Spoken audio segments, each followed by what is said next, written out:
Okay, अब मैंने भी बताना है कि मैं टेम्पेरोमेट्री बना रही हूँ, पीटीए बना रही हूँ, आप लोगों ने गेस करना है।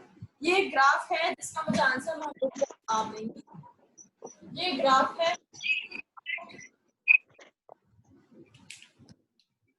इसमें हर्ट्ज है नीचे और डेसिबल्स है ऊपर।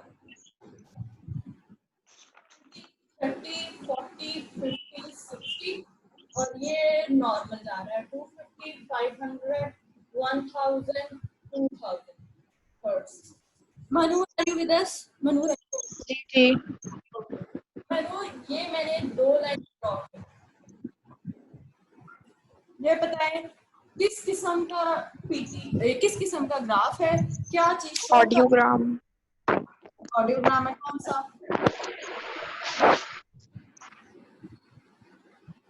स्पीच का होगा ऑब्वियसली, लेकिन अभी तो आपने ग्राफ बनाया ही नहीं। नहीं, स्पीच का नहीं है, ग्राफ बन चुका है, ये एक और ऑडियोग्राम है, स्पीच का नहीं है। टिम्पैनोमेट्री का भी नहीं है, ऑब्वियसली आपको पता लग रहा है कि फ्रीक्वेंसी और डेसिबल। कोई और बताना चाहते हैं ग्राफ मैंने किस ऑडियोग्राम का बनाया? ये नॉर्मल है, ये नॉर्मल ऑडियोग्राम। नॉर्मल नहीं, इस वक्त बात करें कि स्पीच ऑडियोमेट्री का ग्राफ है, कि किस चीज का ग्राफ है? Pure tone audiometry. Very good, great. Pure tone audiometry का मतलब स्पीच ऑडियोमेट्री का नहीं, pure tone. Okay, pure tone audiometry का। मनु, मुझे आप ही बताएं कि ये पर्सन को क्या, कौन सी तकलीफ है, कौन सी हियरिंग बीमारी है? अगर मेरे ख्याल से नॉर्मल है, क्योंकि इसमें सिर्फ 10 डेसिबल का आ रहा है डिफरेंस। हाँ, ये नॉर्मल है। 20 से 30 के रेंज में 2 लाइनें हो, ये नॉर्मल होता है। 10 का भी नहीं, मतलब ना वैसे ही होता है कि इसमें जो एक कंडक्शन है ना वो ऊपर होती है, ज्यादा मतलब अच्छी होती है, कम सबसे कम तरीके से भी सुनाई दे सकती है, और जो दूसरी कंडक्शन होती है ना थोड़ी सी उससे ज्यादा डिफर करती है कि ज्यादा डेसिबल पे सुनाई देती है। मुझे बताइए इसके ऊपर वाली लाइन किस चीज को डिनोट कर रही है?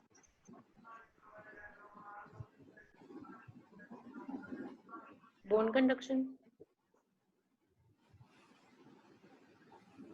कोई भी बता दे, ऊपर वाली लाइन किस चीज को डिनोट कर रही है? नीचे bone conduction. Bone conduction. Very good, bone conduction, नीचे वाली पेन कंडक्शन। ये हो गया नॉर्मल। ठीक, अब मैं एक और बना रही हूं।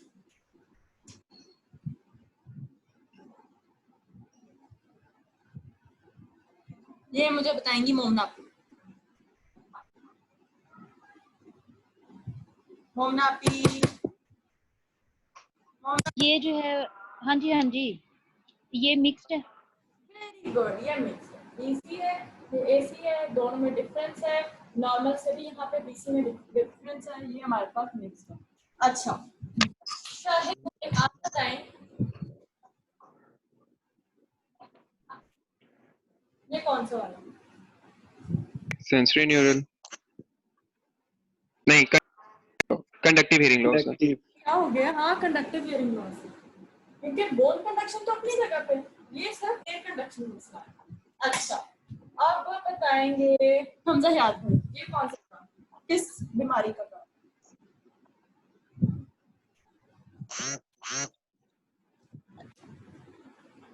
बीमारी का ग्राफ है?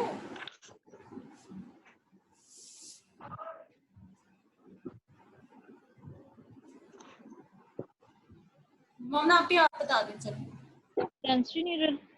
Sensory neural hearing. Very good, sensory neural. ठीक है, अच्छा, अब गौर से देखना, ये 2000 की हर्ट है और ये 4000 की हर्ट है। ठीक है, मैं ग्राफ आ रही हूँ और मेरी डेट पा रही है 4000 पे। तो मुझे हम आपने बताया ये कौन सी हियरिंग लॉस है, किस किस्म की है? एक कार्ड नॉच है, ऑटोस्क्लेरोसिस का डेफिनेशन। किसकी वजह से? 4000 पे या 2000 पे? 4000। Noise induced hearing loss. Very good, noise induced hearing loss. ठीक है, अब शहनाज आपने मुझे बताना है, अगर मैं ये जी, करूं तो ये कार्ड नॉच होगा और ये होता है ऑटोस्क्लेरोसिस में। Very good, very good, excellent. चलें, अब हमारा टेस्ट नंबर 2। मुजम्मिल का पहला क्वेश्चन आपके लिए, यहाँ एक्स एक्सिस पे क्या आएगा और वाई एक्सिस पे क्या आएगा? एक्स एक्सिस में हम पास्कल में लेते हैं प्रेशर और वाई एक्सिस में हम लेते हैं कंप्लायंस। ठीक है, ठीक, ओके। ये मेरे पास है -200, -100, 0, 100, 2। मैं एक बनाती हूँ फ्लैट सर्कल, ठीक है। इस कर्व का नाम और इस कर्व की सिग्निफिकेंस मुझे बताएंगे महानूर आप। ये बी कर्व था जो डोम शेप भी हो सकता है और फ्लैट भी हो सकता है, वेरी गुड। और इसमें ये होता है कि कंप्लायंस कम है बहुत ज़्यादा, वो इस वजह से होगा क्योंकि या तो फ्लूइड पास या कोई और मास हो सकता है मिडल ईयर में। टिम्पैनिक मेम्ब्रेन के पीछे फ्लूइड है, ठीक है, वेरी गुड। अच्छा, अब मैं एक और बना रही हूँ, ये 0 है, याद रखिए ये 0, और ये है नॉर्मल। नॉर्मल बना देती हूँ ताकि आप लोग ना उसे कंपेयर कर लो। ये नॉर्मल है, ये कर्व इज नॉर्मल। मैं बनाती हूँ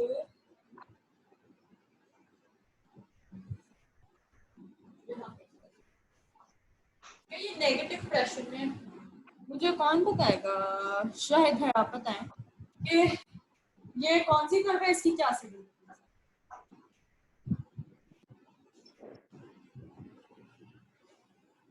शाहिद भाई,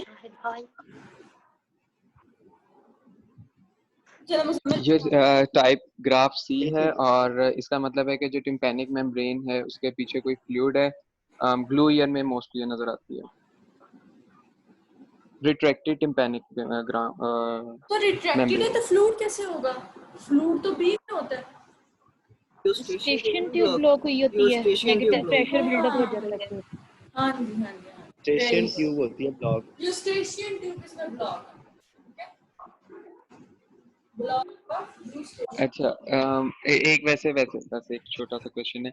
यूस्टेशन ब्लॉक ट्यूब ब्लॉक होने की वजह से ग्लू ईयर होता है ना? हाँ जी, बस ठीक है। होता है। और अगर वो काफी ज्यादा फ्लूइड बिल्डअप हो जाए तो फिर बी ग्राफ आएगा।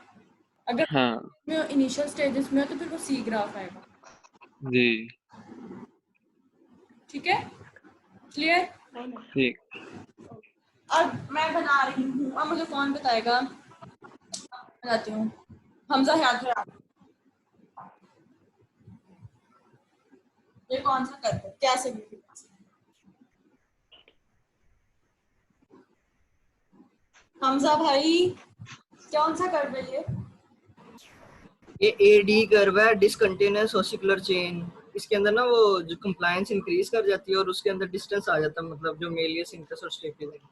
Very good, very good. चलिए लास्ट कर्व हम बना रहे हैं, लास्ट चीज ऑफ द डे, टाइम भी काफी हो चुका है। और ये मुझे कौन बताएंगी, मुजम्मिल है आप।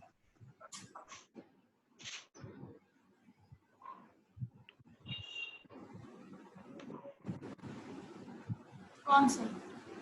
ये वाली जो कर्व है इसे हम कहते हैं AS कर्व, और ये हमें स्टिफनेस, जब बोन्स की स्टिफनेस होती है ना, यानी वो वाली कंडीशन जिसमें ओटोस्क्लेरोसिस होती है, उसमें हम देखते हैं ये वाली curve. Very good, very good. और इन सब ग्राफ्स को हम कहते हैं टिम्पैनोमेट्री। ठीक है, a very big start to all of you. You all have performed very well. It was very nice having a newcomer, और everybody did well. इससे आप लोग रिवाइज कर दीजिएगा इस ग्राफ्स को। इसके बेसिक इंपॉर्टेंट ना ऑस्पी में है, इसकी ऑस्पीज आती है, ग्राफ सामने होता है और कहते हैं बताएंगे क्या है।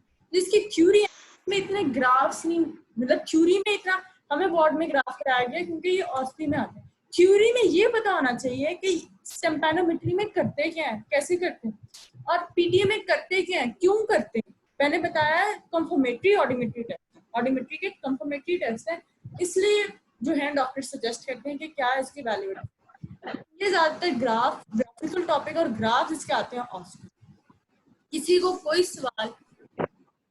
मुझे सेंसरी न्यूरल ऑडियोग्राम के एक दफा दोबारा बता दें। सेंसरी न्यूरल, अच्छा सेंसरी न्यूरल मैं बताती हूँ आपको, और ये सब ने बताना है मुझे सेंसरी न्यूरल का। शायद में आप मुझे बताएं कि अगर किसी बंदे को सेंसरी न्यूरल हियरिंग लॉस है तो उस बंदे के किस कान में एरिया में मसला होगा? जो नर्व inner अफेक्टेड है। ear. हाँ वेरी गुड। नाउ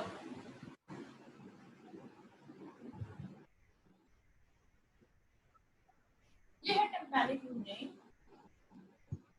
ये है हमारे पास यूस्टेशियन ट्यूब, ये है बोन्स, ये स्टेपिस और ये है कॉर्ड। ठीक है, अगर मैं यहाँ बोलती हूँ इसे हेलो, यहाँ से सारी सिग्नल्स जाते हैं, एयर कंडक्शन सिस्टम के थ्रू होते हुए जाते हैं, तो ये भी कॉक्लिया के थ्रू ही ब्रेन में इंटरप्रेट होते हैं ना, है ना? जी ठीक है, अब मैं यहाँ पे है हमारे पास मेस्टॉइड, मैं मेस्टॉइड पे रख देती हूँ ट्यूनिंग फोक, ठप करके ट्यूनिंग फोक यहाँ रखी हूँ।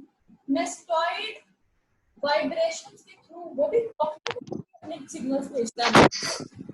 जी ठीक है, अगर हमारे पास इस नर्वस पाथवे में कहीं मसला आ जाए, तो क्या वो मसला बोन कंडक्शन में आएगा जो डायरेक्टली? नहीं। क्या? एक सेकंड, दोबारा सुनो।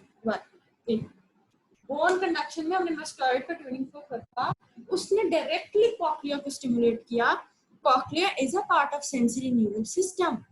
चाहे कॉक्लिया में मसला हो, कोई ओलिवरी न्यूक्लियस में मसला हो, लेटरल जेनिकुलेट बॉडी में मसला हो, आगे किसी भी मिडलरी न्यूक्लियस में मसला हो, वो सारा न्यूरल सिस्टम ही होता है।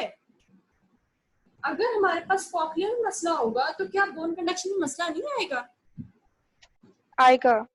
आएगा। बोन कंडक्शन ज्यादा होगी कि कम होगी? कम होगी। फिर अच्छा, अब coming back to the air conduction. Air conduction जिसने यहाँ से गुजर के, बोन से गुजर के, स्टेपिस से गुजर के, राउंड विंडो से गुजर के कॉक्लिया तक जाना था। क्या कॉक्लिया जब डैमेज हो गई है, जो इसमें सारा सेंसरी न्यूरल सिस्टम प्रोवाइड करना था, क्या एयर कंडक्शन में मसला होगा कि नहीं होगा? एयर कंडक्शन में मसला नहीं आएगा, लेकिन हेयरिंग में प्रॉब्लम आएगा। मतलब आवाज कंडक्ट तो होगी लेकिन वो आगे नहीं, ब्रेन तक नहीं पहुंचेगी। तो फिर आवाज की कंडक्ट करने का क्या फायदा जब ब्रेन तक नहीं पहुंचे? हेयरिंग लॉस तो आएगा ना? जी आएगा। हेयरिंग लॉस आएगा, यही पॉइंट है। हेयरिंग लॉस आएगा मतलब एयर कंडक्शन भी कम हो रही है और बोन कंडक्शन भी कम हो रही है। जो बोन कंडक्शन और हेयरिंग कंडक्शन यहाँ करके आया करती थी, एयर कंडक्शन कम हो रही है, एयर कंडक्शन तो नॉर्मल से परे हट जाएगी, अच्छा खासा उसमें डिफरेंस आएगा। ठीक है, और बोन कंडक्शन मैं भी रेज करूंगी, क्लियर था ना? मैं रेज करती हूँ।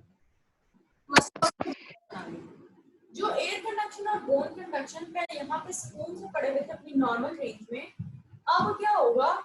एयर कंडक्शन तो सबसे पहले भाग जाएगा कि मसला आ गया, मैं तो पहले यहाँ से निकल जाऊँ। बोन कंडक्शन में भी उसके ग्राफ में भी चेंज आएगा। बोन कंडक्शन भी अपनी नॉर्मल पोजीशन से यहाँ पर आ जाएगा, नीचे आ जाएगा। वो पर्सन आपको कहेगा ऊंचा बोलो, मुझे ऊंचा सुनाई देता है। ठीक है, आपस ठीक है, सही है। में गैप रहेगा। क्यों रहेगा? क्योंकि उस पर्सन को, जिसको सेंसरी न्यूरल होता है, उसके कंडक्टिव पाथवे में भी इशू आ रहा है।